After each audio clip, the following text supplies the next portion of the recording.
Welcome to హర్ప్టియాస్ media. దర్శక ధీరుడు రాజమౌళి సినీ career ఎలా మొదలైందో మనందరికీ తెలిసిందే. దర్శకేంద్రుడు రాఘవేంద్రరావు దగ్గర అసిస్టెంట్ డైరెక్టర్గా ఎంతో కాలం పనిచేసిన రాజమౌళి ఆ తర్వాత శాంతి నివాసం అనే టీవీ సీరియల్ ద్వారా డైరెక్టర్గా మారారు. రాజమౌళి దర్శకత్వ ప్రతిభ నచ్చి రాఘవేంద్రరావు ఆయన సొంత నిర్మాణ సంస్థలో స్టూడెంట్ నెంబర్ 1 చిత్రానికి దర్శకత్వం వహించే ఛాన్స్ ఇచ్చారు. ఈ చిత్రం తర్వాత రాజమౌళి వెనక్కి తిరిగి చూసుకోవాల్సిన అవసరం రాలేదు అనే చెప్పాలి. వరుసగా హిట్టు మీద హిట్టు కొడుతూ బాహుబలి, RRR వంటి వెండితెర అద్భుతాలు చేసి ఆస్కార్ అవార్డుని గెలుచుకునే రేంజ్కి ఎదిగారు.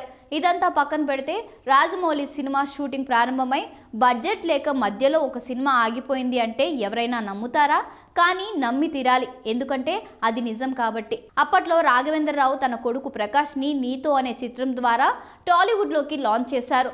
ఈ సినిమా పెద్ద ఫ్లాప్ అయింది. అయితే ఈ చిత్రం తర్వాత రెండో సినిమా రాజమౌళితో చేయాలి. గ్రాండ్గా పూజా కార్యక్రమాలు ప్రారంభించి షూటింగ్ మొదలుపెట్టారు. ఒక షెడ్యూల్ పూర్తి అయిన తర్వాత ఫైనాన్షియర్స్ ఈ సినిమాకి డబ్బులు పెట్టడానికి ధైర్యం చేయలేకపోయారు. ఎందుకంటే ప్రకాష్కి అసలు యాక్టింగ్ రావడం లేదు. కనీసం డ్యాన్స్, ఫైట్స్ అయినా కూడా చేస్తాడా అనుకుంటే అందులో కూడా మేనేజ్ చేయలేకపోయాడు. రాజమౌళి టాలెంట్ మీద నమ్మకం ఉన్నప్పటికీ కూడా ప్రకాష్ మీద నమ్మకం లేక దూరం జరిగారు.